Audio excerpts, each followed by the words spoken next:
Boa noite. Boa noite. Bunlai, amigo de Lula, e Vacari, ex-tesoureiro do PT, são denunciados por corrupção com mais 9 suspeitos. O juiz Sérgio Moro condena o dono da empreiteira em Engevix a 19 anos de prisão. 6 casos de microcefalia, possivelmente ligados ao Zika vírus, são investigados em São Paulo. Maurício Macri, novo presidente da Argentina, toma a primeira medida econômica, retirando impostos da agricultura. Começa hoje a obrigatoriedade do simulador de direção nas autoescolas. E uma nova escultura de Tomi Otaki é instalada na Avenida Paulista.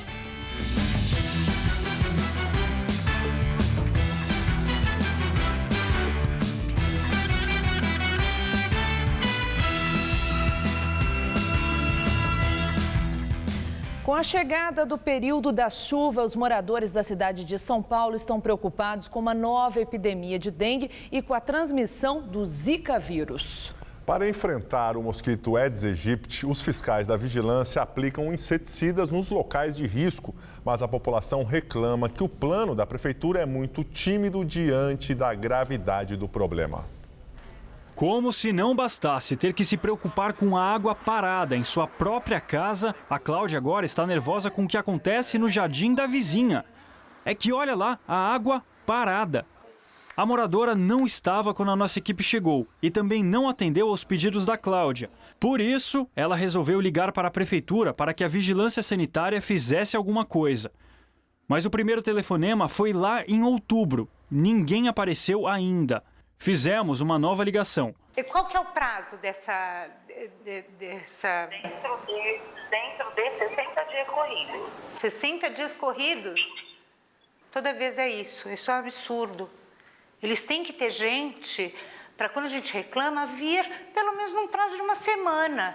Porque senão a região toda já pegou dengue. A mesma coisa na zona norte de São Paulo, a mais atingida pela dengue. De cada 10 pessoas que contraíram a doença entre janeiro e novembro deste ano, 3 estão nessa região. No total, foram mais de 100 mil casos na cidade. Quase 4 vezes mais do que em 2014. A Secretaria de Saúde diz que é preciso combater o mosquito Aedes aegypti, principalmente dentro das casas, onde estão cerca de 80% dos criadouros.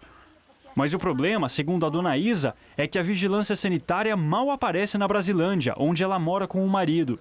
Ele, por sinal, teve um quadro de dengue hemorrágica neste ano e quase morreu. A gente conta com a regional para que venha trazer o fumacê, né?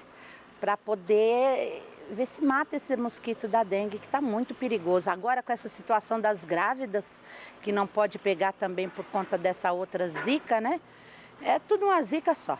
Segundo os moradores da Brasilândia, além de a vigilância sanitária não vir com a frequência que deveria, muita gente que, por exemplo, passa por essa rua, joga lixo na calçada, o que transforma essa área em criadouro fácil para o mosquito.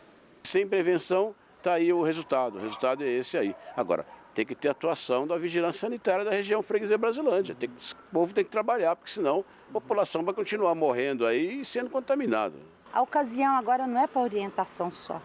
É para agir mais, sabe? A gente precisa de uma coisa mais agressiva, porque só a orientação não vai dar certo.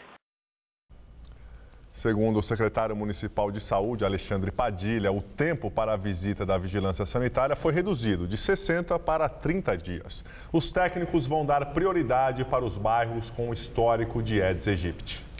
E a Secretaria Estadual de Saúde de São Paulo investiga 6 casos de microcefalia com possível relação com o Zika vírus. Os casos são de bebês nascidos nas cidades de Campinas, Guarulhos, Mogi Guaçu, Ribeirão Preto, São Paulo e Sumaré.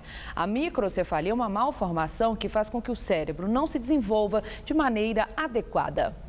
De acordo com a nota divulgada pela Secretaria de Saúde, esses casos estudados aqui no estado de São Paulo preenchem os requisitos clínicos necessários para a definição de casos ligados à infecção por Zika. As gestantes apresentaram manchas avermelhadas pelo corpo durante a gestação e tiveram exames negativos para rubéola, toxoplasmose, sífilis, herpes e citomegalovírus. Em 4 dos 6 casos, os resultados da tomografia mostraram presença de calcificação no cérebro dos bebês, o que pode sugerir infecção pelo Zika. O Ministério Público Federal denunciou o pecuarista José Carlos Bunlai, amigo do ex-presidente Lula, o ex-tesoureiro do PT, João Vacari Neto, e outras 9 pessoas por envolvimento no esquema de corrupção da Petrobras. Bunlai foi denunciado por corrupção passiva, gestão fraudulenta e lavagem de dinheiro. João Vacari Neto, ex-tesoureiro do PT, por corrupção passiva. Além deles, foram denunciados Maurício de Barros Bunlai, filho de Bunlai, Cristiane Barbosa Bunlai, nora de Bunlai, a cúpula da Chaim, Salim Taufik Chaim, executivo do grupo, Milton Taufik Chaim, Fernando Chaim, Eduardo Musa, ex-gerente da Petrobras, o lobista Fernando Baiano e os ex-diretores da área internacional da Petrobras, Nestor Severo e Jorge Zelada. A denúncia do Ministério Público Federal diz que o amigo do ex-presidente Lula, o empresário José Carlos Bunlai, contraiu um financiamento de 12 milhões de reais com o Banco Chaim em 2004. Parte deste valor foi transferida a uma empresa de ônibus do empresário Ronan Maria Pinto, proprietário do jornal Diário do ABC, acusado de desvios na prefeitura de Santo André, no ABC paulista, comandada na época pelo prefeito Celso Daniel, do PT, que foi assassinado. Na época do mensalão, o publicitário Marcos Valério disse que o silêncio de Ronan Pinto sobre o esquema de corrupção no município, que envolve o assassinato de Celso Daniel, teria sido comprado pelo PT.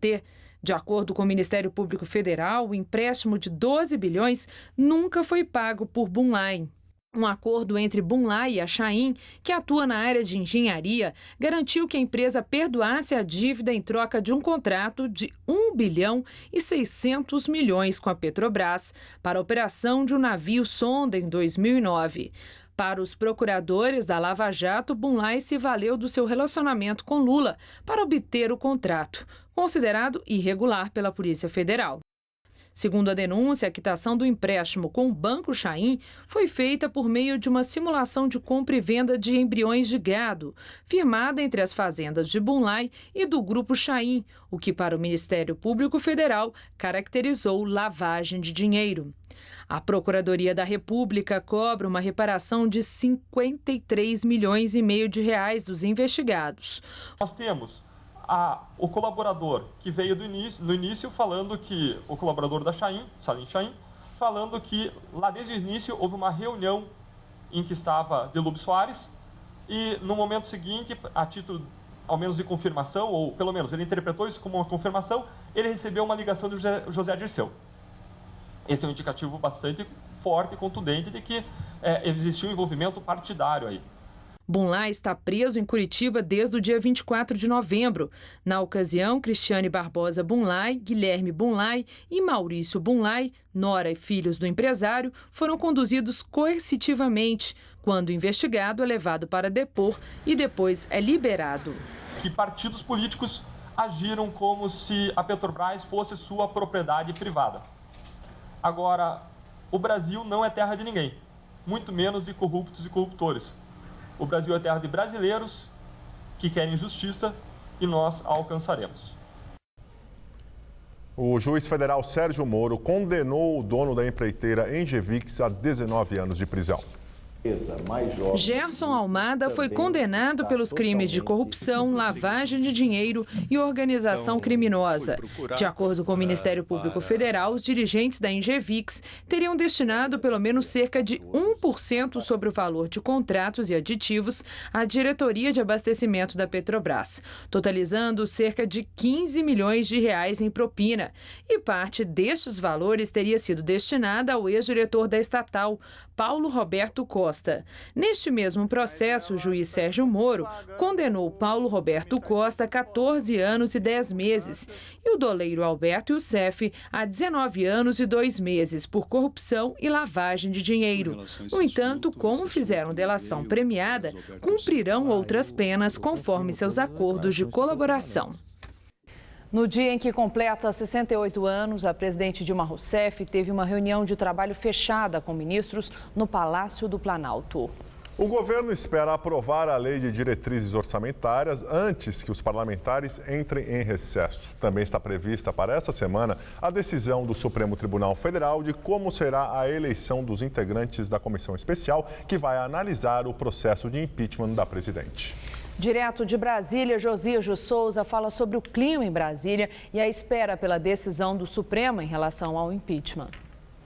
Nesta semana, o processo de impeachment vai deixar de ser regulado pelo direito constitucional de Eduardo Cunha.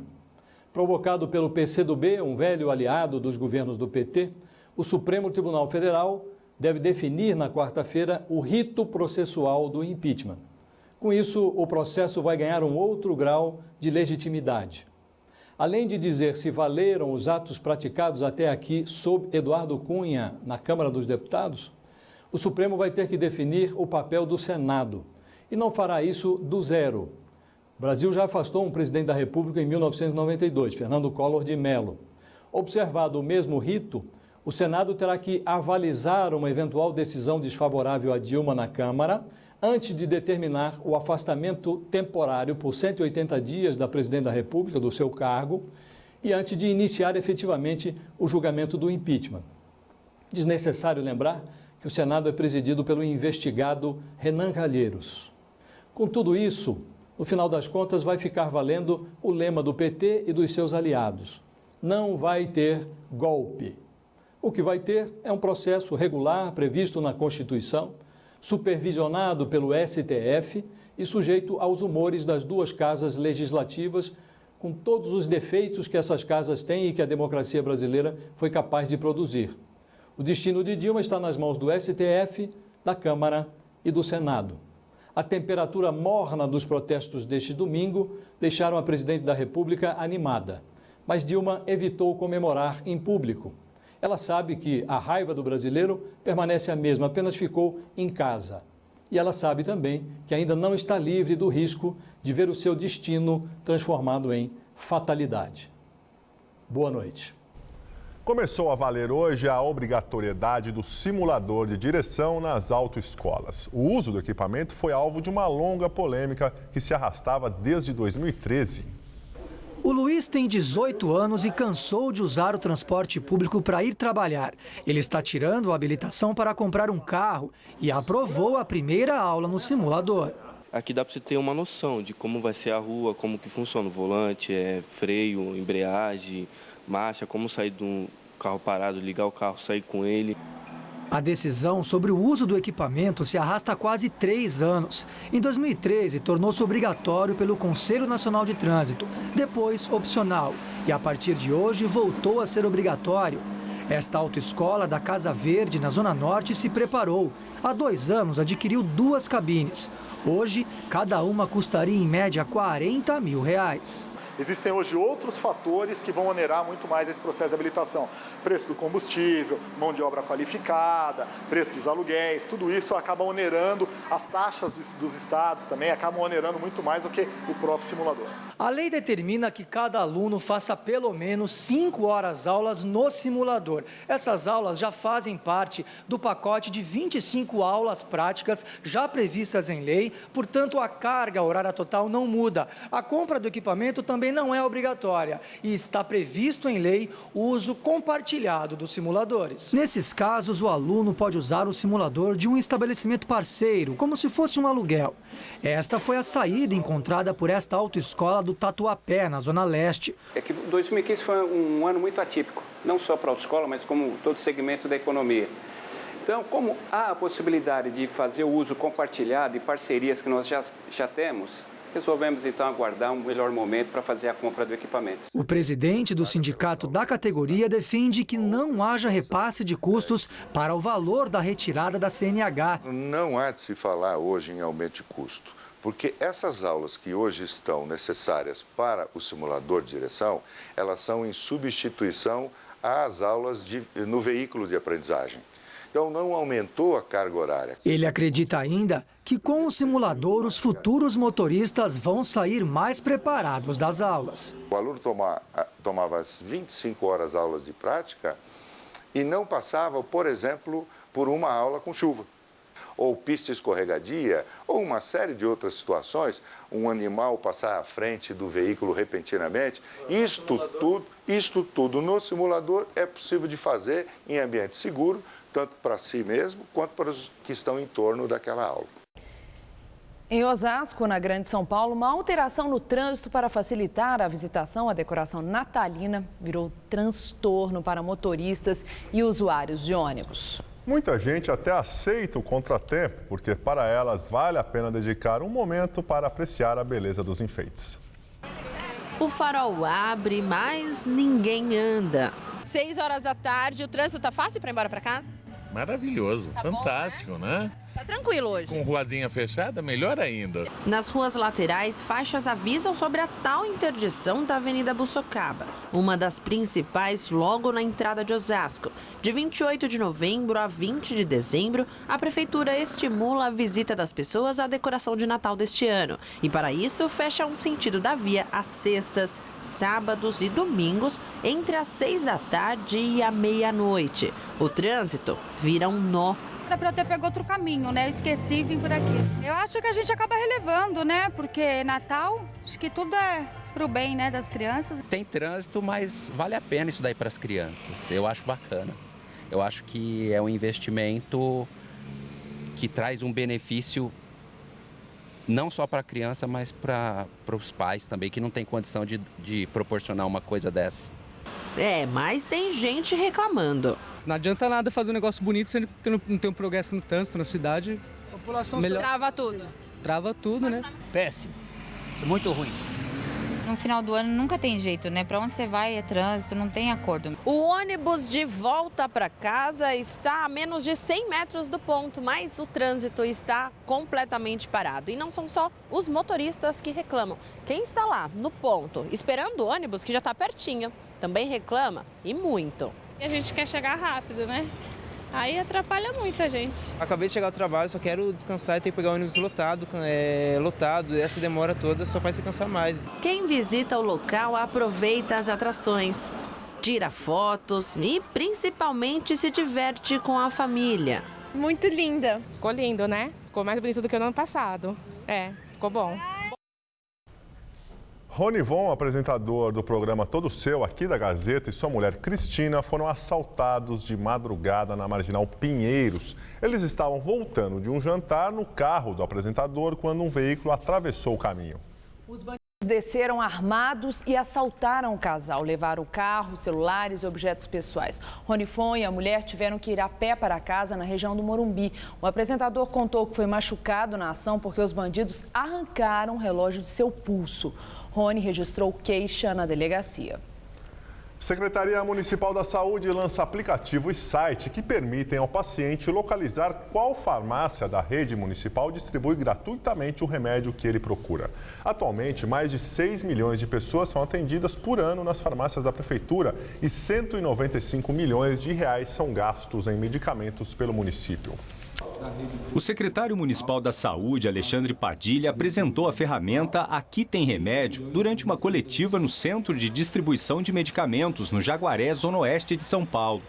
O serviço ajuda o paciente a localizar em qual farmácia o remédio fornecido pelo SUS está disponível. Funciona por aplicativo e também pelo site aquitemremedio.prefeitura.sp.gov.br. Para acessar, é preciso estar conectado à internet e digitar o nome do medicamento. Segundo a Secretaria da Saúde, este ano, 30 milhões de receitas médicas foram atendidas nas 566 farmácias da rede municipal. Atualmente, 474 medicamentos são fornecidos de graça à população, mas apenas 279 são distribuídos. Os demais vão para hospitais e UBSs. O secretário afirma que não há falta de remédios na rede. No dia de hoje, tem um item que não tem, que é um item chamado escopolamina, que não tem apresentação em gotas, mas tem apresentação composta, que é escopolamina com dipirona. Escopolamina que o pessoal chamava de Buscopan. Esse aplicativo também vai contribuir para que o usuário, os profissionais, a imprensa, a Secretaria de Saúde possa acompanhar mais de perto o problema da assistência farmacêutica, quando tem, aonde tem, né? E o que fazer para enfrentar esse problema. Além de mostrar em quais endereços o medicamento está disponível, o aplicativo também traz um mapa com a rota para se chegar à unidade básica de saúde mais próxima, que tem o remédio, pondo fim à peregrinação do paciente. A gente pensou nesse aplicativo porque as pessoas falavam o seguinte: muitas vezes tem que rodar de ônibus, procurar perto de casa, procurar perto do trabalho, pedir para a tia procurar em outra unidade, ou seja, muitas vezes o usuário fazia uma peregrinação pela cidade de São Paulo atrás desse medicamento. O aplicativo é uma novidade da Prefeitura, mas vale lembrar que o governo do estado também oferece o serviço de distribuição de medicamentos. Ricardo Pessoa, dono da UTC Engenharia, afirmou em delação premiada que uma doação de R$2.400.000 à Caixa 2 da campanha de Lula em 2006 foi definida em uma reunião entre empreiteiras. Reportagem do jornal O Estado de São Paulo revela que, segundo Pessoa, o pedido de doação não oficial foi feito pelo então tesoureiro da campanha petista José de Felipe Júnior para a empreiteira Queiroz Galvão, que na época era líder do consórcio KIP, responsável pela construção da plataforma P53 da Petrobras. Na reunião, o TC, Queiroz Galvão, IESA e Camargo Correia teriam decidido fazer o repasse à campanha em dinheiro vivo. O PT, a assessoria do ex-presidente Lula, a UTC, a IESA e a Camargo Correia não comentaram o caso. A Queiroz Galvão afirmou que as atividades da companhia são pautadas pelo respeito aos padrões internacionais de ética corporativa. José de Felipe Júnior disse que não solicitou qualquer quantia em dinheiro. Em Brasília, deputados federais do PT se encontraram com o ministro Ricardo Berzoini, da Secretaria de Governo, para discutir a mobilização dos protestos de apoio ao mandato de Dilma na quarta-feira. O encontro do PT acontece um dia após protestos pelo país pedindo a saída da presidente Dilma. No entanto, o número de manifestantes foi menor do que os de março e agosto deste ano. Na Avenida Paulista, segundo o Datafolha, o ato reuniu 40 mil manifestantes. A Secretaria da Segurança Pública disse que havia 30 mil pessoas no horário de maior concentração, às 4h15 da tarde. Já os organizadores falam entre 50 mil e 500 mil. Ao menos 7 caminhões de som foram colocados na via. A maioria dos manifestantes vestia camisa verde ou amarela e carregavam bandeiras do Brasil e faixas contrárias ao governo Dilma. Com um número menor de participantes, os organizadores preparam para março novos protestos. Enquanto isso, para a próxima quarta-feira foram convocadas manifestações em favor do governo Dilma, organizadas pelas frentes Brasil Popular e Povo Sem Medo, que reúnem grupos como MST e Movimento dos Trabalhadores Sem Teto, além de partidos como PT e PCdoB. Outras entidades que já se posicionaram contra o impeachment também foram convidadas. E segundo o Datafolha, os manifestantes que foram à Avenida Paulista ontem pedir o impeachment da presidente Dilma Rousseff não têm expectativas muito otimistas em relação a um eventual governo Michel Temer, do PMDB. De acordo com o levantamento, só 19% imaginam que Temer faria um governo bom ou ótimo. Para 28%, Temer seria um governante ruim ou péssimo. E 47% entendem que ele seria regular e 6% não sabem. Já na comparação com o de Dilma, um eventual governo de Michel Temer, 72% disseram que Temer seria melhor do que a titular, para 21% igual, 4% pior que o governo da petista e 3% não sabe. Agora vamos ao comentário de política com Bob Fernandes. Por que as manifestações domingo foram muito menores? Que tal perceber que o Brasil está redescobrindo o Brasil depois de um ano de embates? Por que não perceber que muitos, mesmo quando a favor, não querem vincular-se ao impeachment com um processo comandado por acusados de grossa corrupção? O mesmo entre muitos que são contra o impeachment e que, constrangidos por crimes cometidos em governo do PT, até agora não têm ido a manifestações. Quem é do moralismo caolho finge não ver, mas sabe o significado de Gilmar Mendes, ministro do Supremo, elogiar Temer publicamente. Sabe-se que Temer está com Cunha e os seus e que Renan estará com quem puder salvá-lo. Sabe-se que PSDB, DEM e companhia ficaram, noivaram e na moita seguem com Cunha. E que o PT não o fez por ser o noivo volúvel e porque o casório seria o fim definitivo. Mesmo quem quase nada sabe, percebe que só agora, feito o serviço sujo, a vã valentia do jogar no lixo o até há pouco aliado e parça Eduardo Cunha. Muitos contra o impeachment, no mínimo, intuem o que foi feito para que o poder fosse mantido. Muitos dos a favor do impeachment podem fingir que não, mas sabem o que Cerveró disse há pouco. Já sumiu das manchetes, mas o delator contou 10 milhões de dólares em propinas foram pagos a Delcídio quando ele era diretor da Petrobras no governo Fernando Henrique. Fernando Henrique disse que aquela corrupção, se houve, não era organizada. Como disse que não soube da compra de votos para sua reeleição, como não sabe nada das rapinagens nas privatizações e em governos do PSDB, assim como Lula nunca soube. Sarney, Fernando Henrique, Lula, Dilma. Todos governaram com PMDBs chantageando, mas nunca souberam ou disseram, isso é chantagem e é sistêmico. Temer fará tudo para ser presidente. Assim, o PMDB ou o sistema teria a presidência da República, do Senado e da Câmara.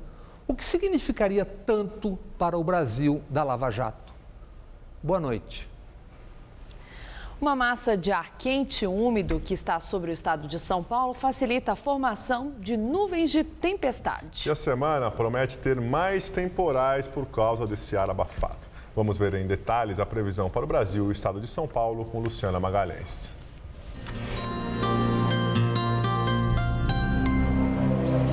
A terça-feira será típica de verão em praticamente todo o país.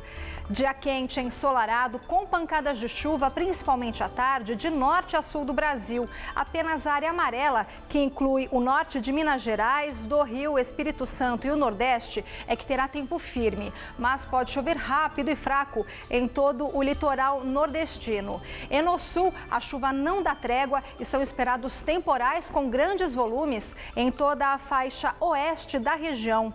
Máximas amanhã de 29 graus em Brasília, 31 em Belo Horizonte e de 32 em Curitiba.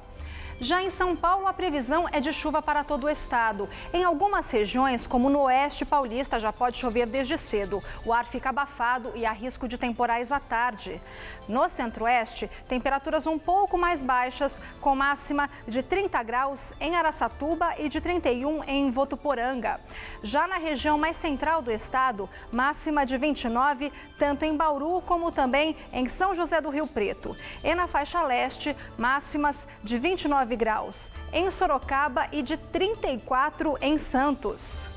Amanhã, aqui na capital, o sol aparece entre nuvens. À tarde, essas nuvens aumentam e ocorrem pancadas de chuva que podem ser fortes até a noite. A máxima pode chegar aos 31 graus. E na quarta e na quinta-feira, a nebulosidade aumenta e pode chover a qualquer hora. A máxima cai para 27 e depois para 26 graus. A cidade de São Paulo, mais precisamente a Avenida Paulista, acaba de ganhar um grande presente. Já pode ser apreciada pelo público uma escultura da artista plástica Tomi Otaki. Tomi tem várias obras espalhadas pela cidade, mas o sonho dela era ter uma instalação na mais paulista das avenidas.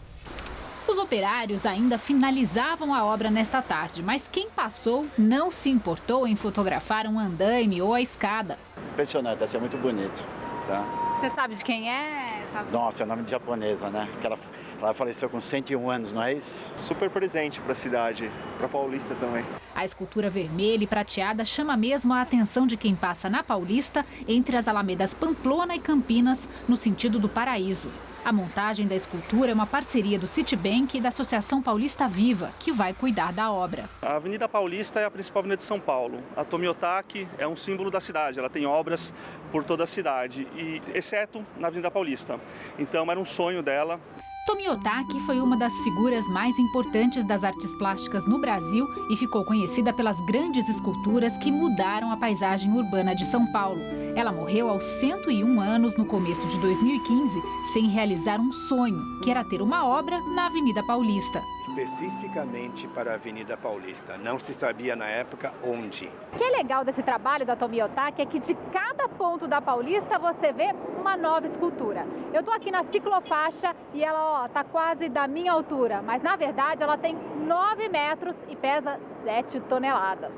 Tomiotaki não gostava de explicar as esculturas que fazia, mas adorava ouvir o que as pessoas comentavam sobre elas. Eu sinto assim que a união simboliza São Paulo, simboliza a migração, tudo isso. Várias vezes eu vi alguém perguntar para ela o significado e ela sempre preferiu devolver a pergunta: o que você acha?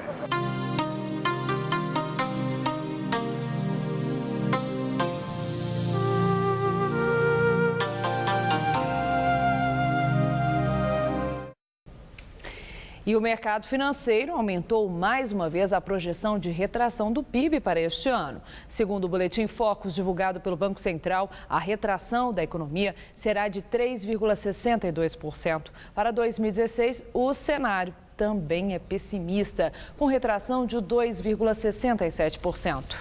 Para a inflação deste ano, os analistas de mercado prevêem que o IPCA feche em 10,61%. É a 12ª alta consecutiva do indicador. Para 2016, a previsão do mercado é de uma inflação de 6,8%. E agora vamos ao comentário de economia com Denise Campos de Toledo.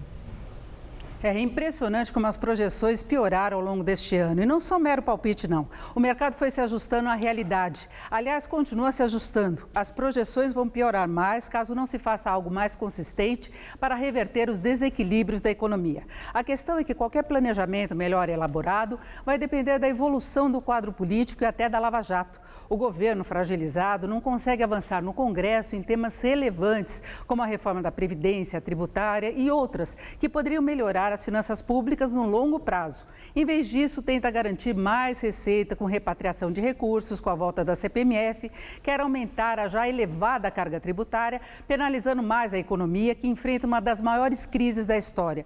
É só remendo. A repatriação poderia ampliar a receita em um ano e depois. É exatamente por essa inconsistência do chamado ajuste fiscal e pelos péssimos resultados apresentados até agora que o Brasil deve sofrer novos rebaixamentos na avaliação de risco. Como confiar num país com indicadores tão ruins como os nossos? Quem pode acreditar numa melhoria de cenário com todo o enrosco que temos no Congresso? Se a classe política não se mexer e a Lava Jato não concluir logo os trabalhos, a crise pode se aprofundar. Temos um governo que não consegue governar. Investigações que podem atingir políticos dos vários partidos, que já prendeu alguns dos principais empresários do país, travando projetos, o que colaborou bastante com a recessão. Nesse ambiente, fora todas as dificuldades efetivas, como inflação, juros altos, desequilíbrio fiscal, queda de atividade e desemprego, há uma desconfiança muito grande dos agentes econômicos, consumidores, empresários, investidores. Todo mundo fica meio na defensiva e a economia só perde fôlego. Pior, sem que isso tenha maior efeito na inflação. Vivemos a chamada tempestade perfeita. E olha que no começo do ano a expectativa era de algum crescimento. O mercado, de acordo com o relatório Focus da virada do ano, previu uma expansão do PIB de 0,13%. Pouco, mas bem melhor que esse mergulho que estamos vendo agora. De positivo, só a balança comercial, com superávit de 15 bilhões de dólares, que pode dobrar em 2016. Superávit que vem muito mais do recuo das importações, prejudicadas pela queda de consumo e investimentos, do que de uma reação das exportações. Além de 2016, o mercado já fala em recessão também em 2017. É a realidade que temos. Eu volto na quinta, até lá. Deputados do PRB protocolaram no Supremo Tribunal Federal um mandado de segurança para restituir o deputado Fausto Pinato à relatoria do processo de cassação do presidente da Câmara, Eduardo Cunha, que tramita no Conselho de Ética da Casa. Os parlamentares afirmam que o bloco formado pelo PMDB e pelo PRB não existe mais e nem existia quando o processo contra Cunha foi instaurado. O bloco partidário foi argumento da mesa diretora para determinar o afastamento do relator na semana passada. A decisão sobre o caso cabe agora à ministra do STF, Rosa Weber. Pinato foi substituído como relator por Marcos Rogério, do PDT de Rondônia. Está prevista para amanhã a leitura de seu parecer no Conselho de Ética. Na entrevista do dia com Maria Lídia Flandoli, a repercussão da baixa adesão às manifestações pró-impeachment. Para falar das expectativas do Partido Solidariedade nesse clima de suspense que envolve o processo de impeachment, eu entrevisto o deputado federal Paulinho da Força, presidente nacional do Solidariedade. Obrigada, Paulinho, por estar conosco. Bom, Paulinho, essa notícia que acabamos de ver sobre o Conselho de Ética, a reação que está havendo lá entre seus pares, porque você também integra o Conselho de Ética. Você acredita que vai haver ainda alguma mudança nessa relatoria ou que amanhã, finalmente, haja alguma votação? Olha, Maria Lídia, primeiro, boa noite a todos e obrigado por você ter me convidado para estar aqui. Eu acredito que é possível a gente ter um acordo amanhã, porque o Marco Rogério é uma das pessoas que mais conhece o Conselho de Ética. Ele foi inclusive, dos que ajudou a construir o atual regimento do Conselho de Ética. Então, acho que é possível ter um entendimento e seguir o processo, porque a aceitação do processo para seguir já é mais ou menos pacificado. Todo o Conselho concorda em continuar o processo. Mas está havendo uma reação Só agora, não pelo que concorda nós com vimos, o final do processo, né? É esse que é o problema. Então, se o Marco Rogério entender isso e vier com um relatório apenas de admissibilidade, é possível, então, que o processo segue e a gente deixe isso para o ano que vem, lógico, para discutir no Conselho de Ética a partir de fevereiro. Bom, havia em relação às manifestações que estavam marcadas para ontem, aí uma grande interrogação, né, no que resultaria data marcada para a manifestação daqueles que são a favor do impeachment da presidente Dilma. Entretanto, o resultado, a adesão foi muito inferior àquilo que se esperava. O governo pode respirar aliviado? Bom, esse governo comemora até quando milhares de pessoas vão para a rua, né? Que é o que aconteceu ontem. Nós que ajudamos na organização, e junto com os movimentos, entendíamos que não era uma grande manifestação, tanto é que foi chamado de esquenta. A ideia era não deixar passar o ano sem ter uma manifestação. Não era uma coisa para valer, uma coisa como foi feito no dia 15 ou lá em abril. Mas isso aí não é defesa porque não deu aquilo que vocês queriam? Você sabe que a gente fez isso. A gente não tratou isso como uma grande manifestação, tratou como um esquenta. Vamos levar as pessoas para a rua para só não deixar passar o ano. Até porque eu acho que hoje as pessoas estão querendo ver um pouco o que vai acontecer. Você tem o governo jogando tudo possível, ou seja, primeiro tentaram impedir que a gente votasse. Depois perderam, ou seja, nós fizemos uma chapa 2, de um dia para o outro, ganhamos as eleições de goleada, ou seja, aí o governo se desesperou, foi para o Supremo, né, pôs na mão de um juiz, que todos nós sabemos, um juiz que fez campanha para o PT, ou seja, eles estão jogando de tudo para tentar barrar o impeachment. Agora, o que a gente sabe é que as pessoas estão esperando um pouco isso e sabe também que a hora que for para a votação, eu acho até que se o voto for em aberto, vai ser mais, vai aumentar a quantidade de deputados. Bom, aí, essa questão que, por um lado, você interpreta como um desespero do governo e da sua base, né, da coisa toda ter ido parar no Supremo, mas, por outro lado, há quem entenda também que houve ali arbitrariedade por parte do presidente da Câmara, Eduardo Cunha, e mesmo existe o questionamento de fundamento jurídico para votação secreta.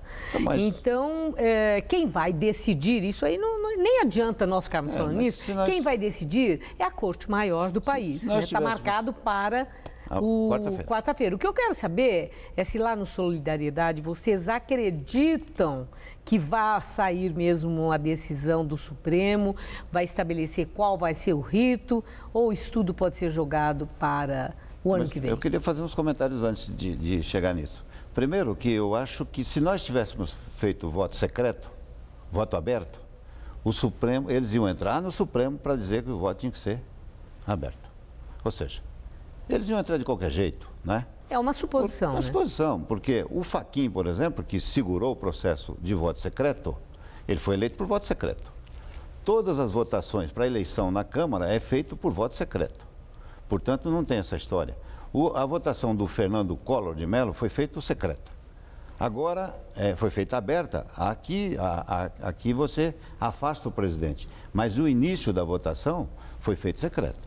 Ou seja, então, primeiro não considero que foi exagerada. O Eduardo Cunha cumpriu exatamente o regulamento, a Constituição e a Lei 1079.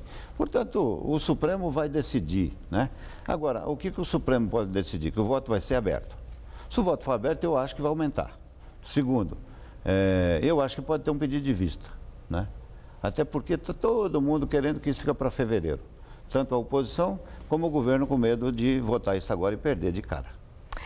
Agora, Paulinho, Eduardo Cunha tem sido alvo de muita crítica, inclusive de forte rejeição, pesquisa mostrando isso, e lá entre os seus pares, tanto na base como na oposição, entendendo que ele não pode continuar mais na presidência da Câmara por todas as acusações, as denúncias de delitos gravíssimos e provas que chegaram mostrando que ele mentiu, que ele tem conta assim no exterior, etc. Agora, o que chama muito atenção nesse caso é você ter declarado que está com o Eduardo Cunha para o que der e vier. O que explica esse apoio incondicional? É claro, é o seguinte, eu desde o início disse, eu apoio o Eduardo Cunha porque eu quero derrubar a Dilma. Mas para o que der e vier? Der e vier, por quê? Eu faço conta, eu estou lá dentro e conheço aquela Câmara. A oposição sozinha, os partidos de oposição, todos eles juntos, têm 139 votos. Ou seja, com 139 votos, nós não chegamos a lugar nenhum. O Eduardo Cunha tem lá uns 180 votos. Para a gente derrubar a Dilma, nós precisamos do Eduardo Cunha. Se por acaso o Eduardo Cunha viesse a renunciar ou sair, nós teríamos que fazer uma nova eleição. Quem seria o novo presidente? Ou seja, quem seria o novo presidente? A oposição não tem voto para eleger, o PT não tem voto para eleger. Nós teríamos que de novo fazer uma composição com a turma que apoia o Eduardo para a gente poder eleger o novo presidente. E eu acho que isso não interessa nesse momento. O mal do Brasil não é o Eduardo Cunha, o mal do Brasil é a Dilma, que levou o Brasil na maior recessão da história do Brasil. Agora, uma inflação, corrupção generalizada. Então, tirar o Eduardo resolve? Você tem que tirar a Dilma. O problema do Brasil é a Dilma.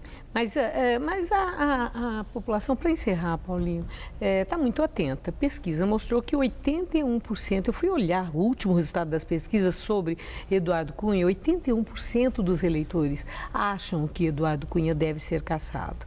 Aí eu jogo para o Paulinho.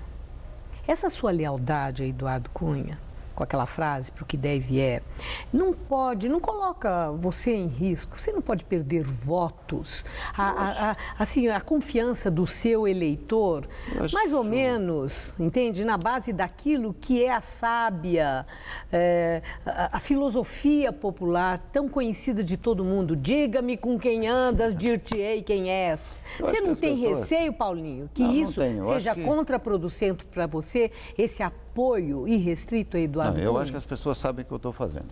Os meus eleitores sabem o que eu estou fazendo. Eu estou lá porque eu acho que o mal do Brasil é o presidente Dilma. Se nós tirarmos a Dilma, é possível você fazer uma coalizão e fazer o Brasil voltar a crescer, desenvolver, ter empregos. Com a Dilma, você imagina, se faltasse um ano, tudo bem, nós iríamos aguentar a Dilma. Mas faltam 3 anos. Quem aguenta o Brasil do jeito que está?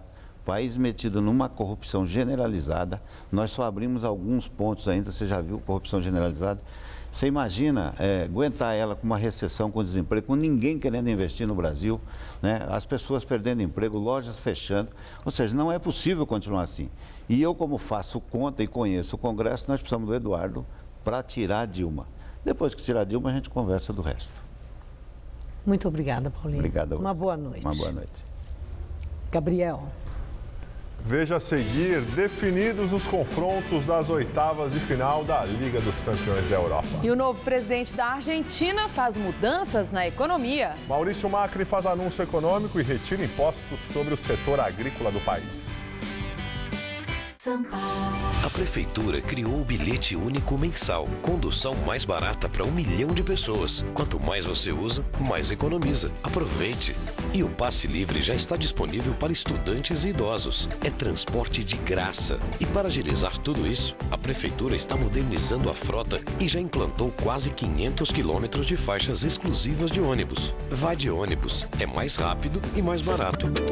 Prefeitura de São Paulo, mais perto de você.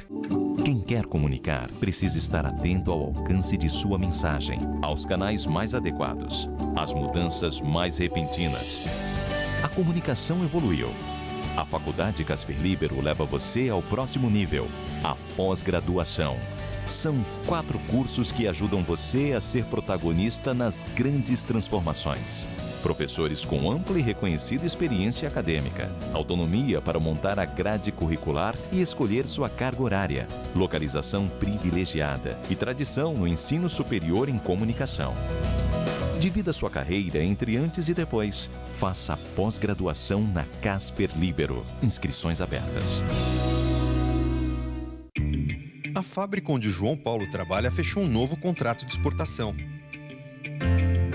Bom também para os empregados de uma empresa que produz poltronas para os ônibus. E para a Poliana, que costura capas para essas poltronas. Quando uma empresa exporta, outras ganham. Quando muitas exportam, o Brasil inteiro ganha. Com o Plano Nacional de Exportação e o apoio do BNDES, as empresas brasileiras podem vender e exportar cada vez mais. BNDES, o Banco Nacional do Desenvolvimento. Corrida de São Silvestre. Oferecimento Baltec, super manta líquida impermeabilizante.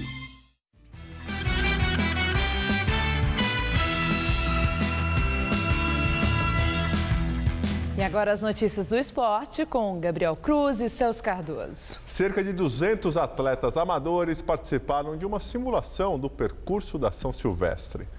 São os preparativos para a grande prova, né, Celso? Tudo bem? Tudo bem, Gabriel. Às vésperas da São Silvestre, a Associação dos Treinadores de Corrida de São Paulo promoveu um simulado da corrida. Mais de 200 atletas amadores já tiveram uma noção do que os esperam no dia 31 de dezembro. Os detalhes na videoreportagem de Renata Falzoni. Domingo bem cedo, mais de 200 atletas amadores reúnem-se em frente ao prédio da Gazeta. O simulado organizado pela Associação de Treinadores de Corrida de São Paulo serve para evitar surpresas e conhecer cada detalhe dos 15 quilômetros do percurso da São Silvestre. Tem que fazer uma vez na vida, é uma prova festiva, tem muita gente fantasiada, muita bagunça, muita diversão. É no final do ano, né? Então você fecha o ano com chave de ouro. Largada na Avenida Paulista. Doutor Arnaldo, descida da Major Natanael e o grupo segue pela ciclovia da Avenida Pacaembu. Depois da passagem pela Barra Funda, aqui está a dica. Todos se preocupam apenas com a subida da Brigadeiro, mas o viaduto Rude também pode ser uma bela pedra no sapato. Ele é curto, mas ele é chatinho também.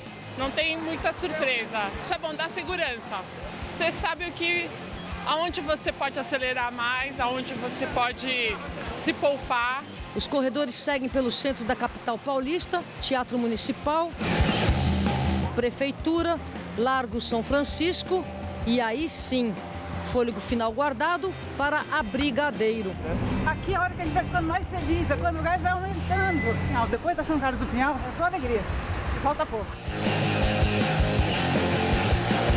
Missão cumprida, muito bom. Dá uma treinada antes, dá uma corrida, pelo menos 2 vezes por semana, meia hora de exercício físico. E na Brigadeiro controla, vai no teu ritmo, sem ansiedade. Agora é esperar o grande dia. Nunca corri, né? Deve ser aquela empolgação, né? Todo corredor acho que imagina um dia fazer uma São Silvestre. E o sorteio definiu hoje os confrontos das oitavas de final da Liga dos Campeões da Europa. Sorteio realizado na cidade de Nyon, na Suíça, e acabou por colocar frente a frente os favoritos ao título. Para alguns deles, na verdade, a competição vai terminar mais cedo. Veja os jogos. O sorteio nos confrontos de oitavas de final da Liga dos Campeões da Europa aconteceu hoje na Suíça. Coordenado pelo secretário-geral da UEFA e candidato à presidência da FIFA, Gianni Infantino, a cerimônia contou com a presença do argentino Zanetti. A fase final do campeonato será disputado em jogos de ida e volta, e os confrontos ficaram decididos da seguinte maneira. O Ghent, da Bélgica, encara o Wolfsburg, da Alemanha. A Roma vai enfrentar o Real Madrid. PSG e Chelsea fazem uma reedição das quartas de final do ano passado. Já o Arsenal terá que enfrentar o embalado Barcelona. Outro confronto difícil é o da Juventus diante do Bayern de Munique.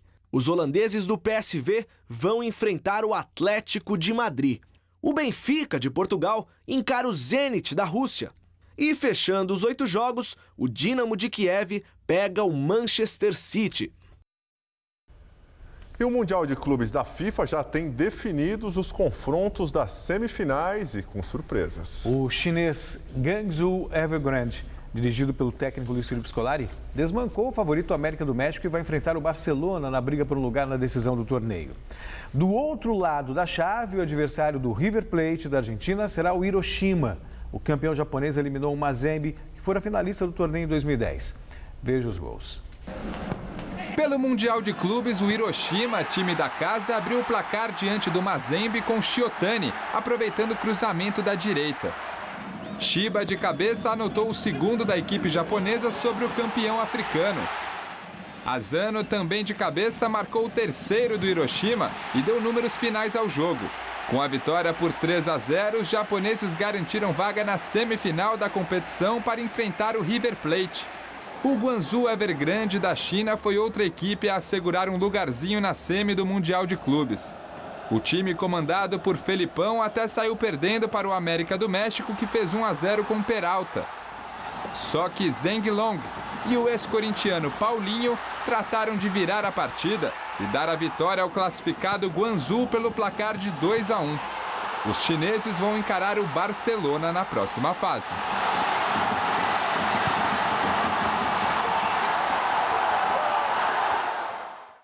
Ô Celso, você acha que os brasileiros aí do Guangzhou, o Paulinho, o Filipão no banco, tem também o Robinho, podem atrapalhar aí os sonhos do Barcelona? Barcelona? Eu acho que não, acho muito difícil. Mas a última vez que eu falei isso do Barcelona foi numa final contra o Internacional em 2006. O Barcelona tinha Ronaldinho, não é esse mesmo time, é verdade. Eu dizia, não, é franco favorito contra o Internacional. E deu o Internacional, ficou com o título. O time chinês tem justamente nos brasileiros o seu melhor ponto. Paulinho, Robinho. O Filipão também acho que de certa forma já paga um pouquinho a má fase dele no Brasil com essa classificação do time para as semifinais. Era improvável que chegasse até as semifinais. Agora contra o Barcelona é franco atirador, né? E o River do outro lado, que não fez uma Libertadores. Não fez uma boa Libertadores, tal. E o Hiroshima é campeão japonês. Eu acredito em jogo equilibrado, mas final mesmo para mim é Barcelona e River Plate. E o Mazembe, que eliminou o Inter, acabou ficando pelo caminho, né? 3-0 do time japonês, realmente foi uma surpresa. Imaginava que o Mazembe, por já ter chegado a uma final de Mundial de Clubes, fosse apresentar mais trabalho para os anfitriões. Valeu, Celso. Boa noite. Até amanhã. Stella, com você? Egito volta a afirmar que não há provas de que um atentado derrubou o avião russo no Sinai. A aeronave da Metrojet caiu em outubro com 224 pessoas a bordo. O Ministério da Aviação Civil do Egito disse ter completado uma análise preliminar sobre a queda e afirma que não encontrou evidências de qualquer intervenção ilegal ou ato terrorista. Relatórios da Rússia, Estados Unidos e Grã-Bretanha já tinham apontado que o Airbus A321 fora derrubado por uma bomba. O grupo jihadista Estado Islâmico chegou inclusive a reivindicar o ataque e divulgou fotos de uma lata de refrigerante utilizada para levar os explosivos. Eleições históricas na Arábia Saudita. Pela primeira vez, mulheres podem votar e ser votadas. Pelo menos 20 candidatas foram eleitas conselheiras municipais. A comissão eleitoral informou que 20 mulheres garantiram cadeiras nos conselhos municipais. E uma candidata aguarda o sorteio, porque ela empatou com um homem. As mulheres representam apenas 1% do total de eleitos. A ultraconservadora Arábia Saudita era o último país do mundo a negar às mulheres o direito de voto e de candidatura.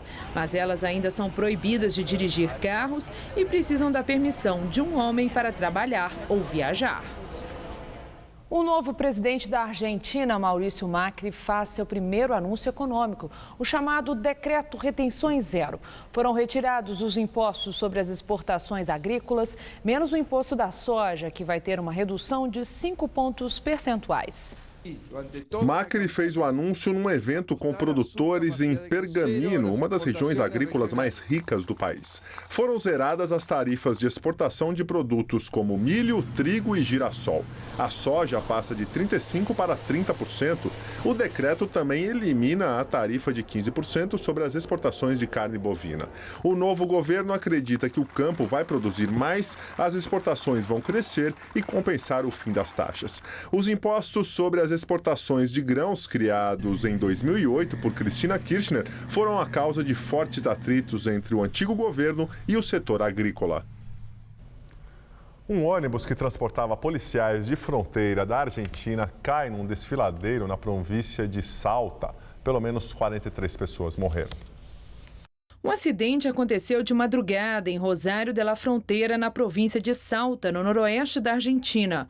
O ônibus com 51 pessoas a bordo estava num comboio com mais 2 coletivos e despencou de cerca de 18 metros.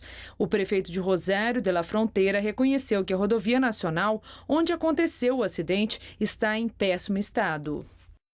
Chanceler alemã Angela Merkel cede às pressões de seu partido e promete reduzir a entrada de refugiados no país.